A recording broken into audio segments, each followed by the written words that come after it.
some of you guys, you will remember Angel Lynn. If you've been around the channel for some time, Angel was one of the very early cases that we spoke about. We worked alongside Angel's family to tell the story of what happened to her. For those of you who are completely unfamiliar and haven't heard of Angel, I'll just give you a brief rundown of what happened. Because this video should scare you. If you are a parent of a girl or a boy, this video should scare you. And I think it's important that we learn from Angel's story.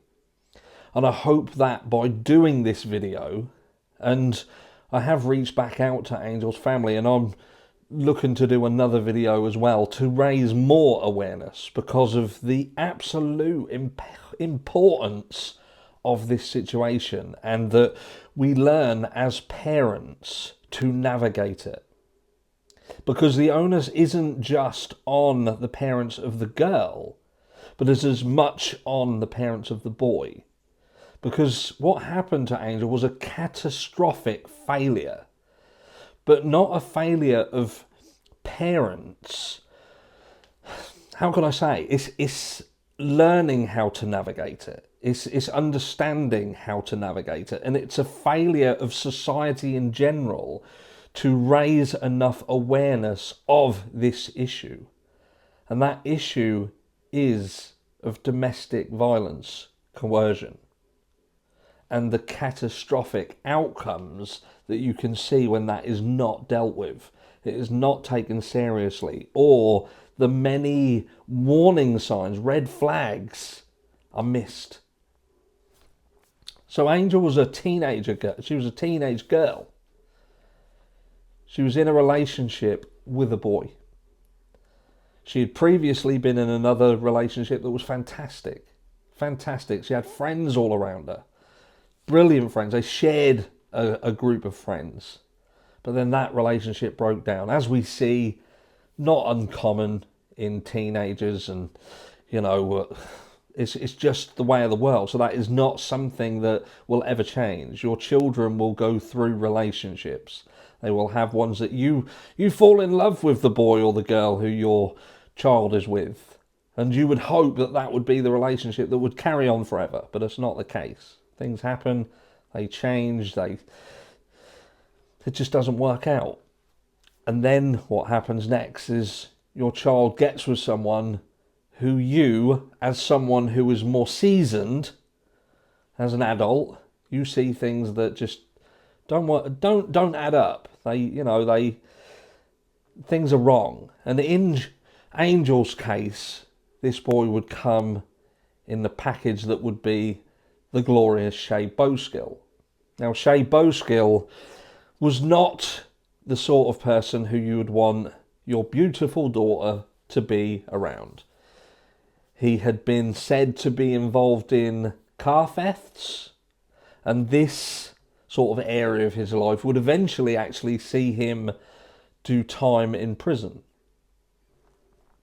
So you can imagine what the parents would be thinking.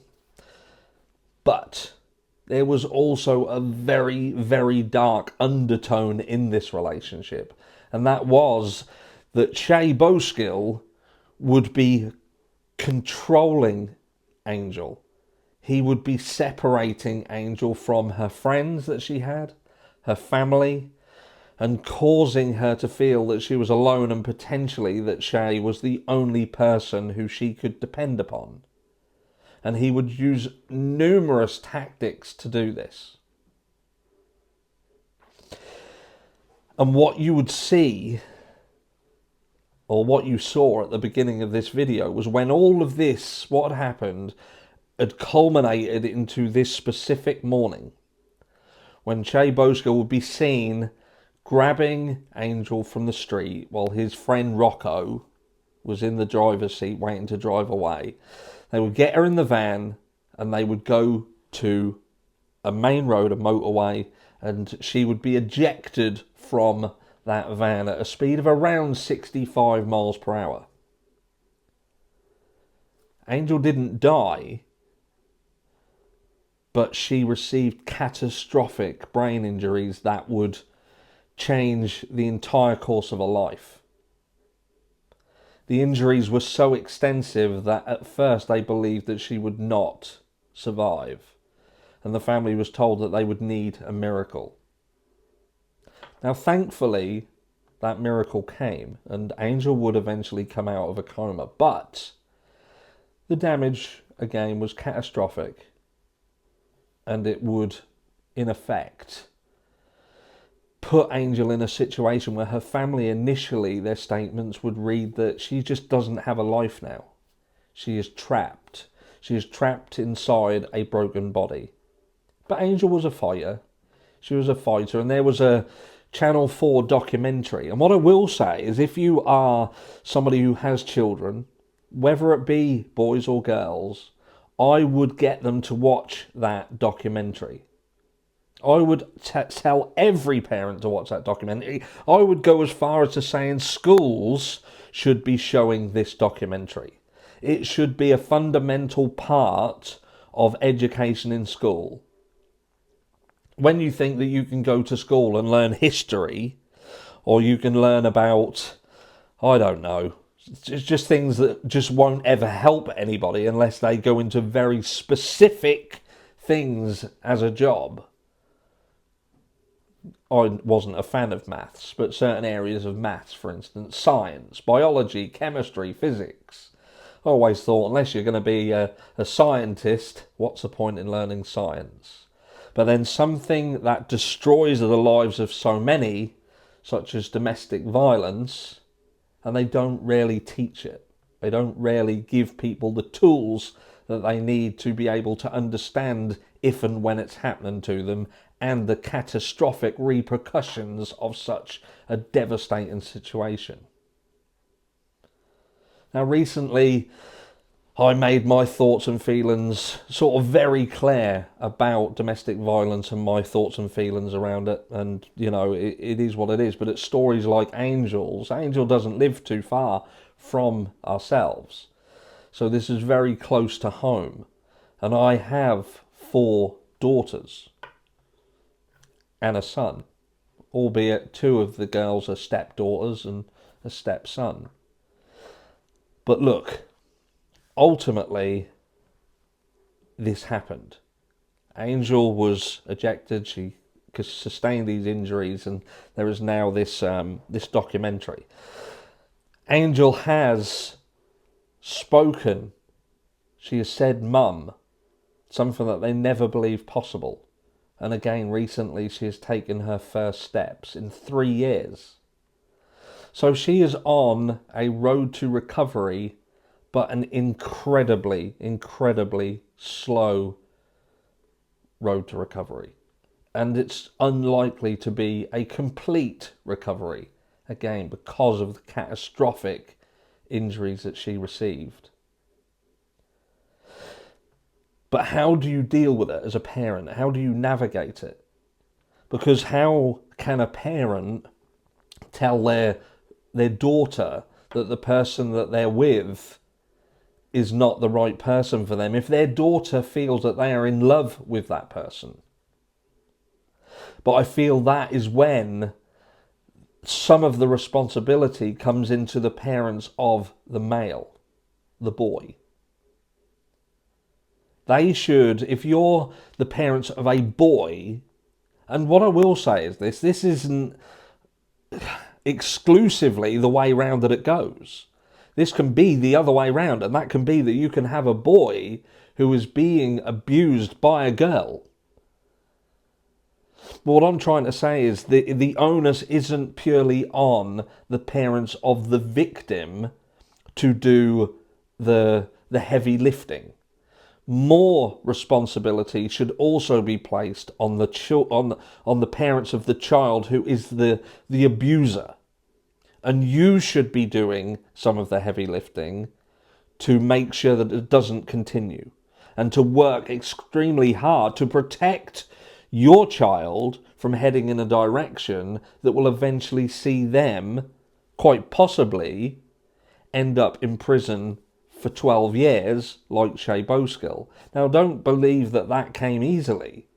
And let's not believe that that is a fitting sentence for the crime. In the UK, you'll get sentenced to 12 years, but he will serve 6. It's just the random way that our justice system works. I don't even know why they bother saying 12 years when in effect you do only do half of the given sentence. Unless something goes wrong, you're a pain in the arse inside. But 6 years for what in my eyes, even though it couldn't be proven, we're supposed to be led to believe that there's a possibility that Angel threw herself from a van travelling at 65 miles per hour. Jay Boskill would go on to show coercive and abusive mannerisms towards his own mum, who was trying to be honest and had made statements to the police that would in effect go negatively against Shay, and he obviously didn't like it. But what I'm saying is, you need to be looking out for the warning signs. If you've got a boy or a girl and they are the abuser and you hear that abuse, then deal with it. Do something about it. Stop it. Separate them. Work together with the parents of the victim and get this situation dealt with. Go to the police, go to authorities.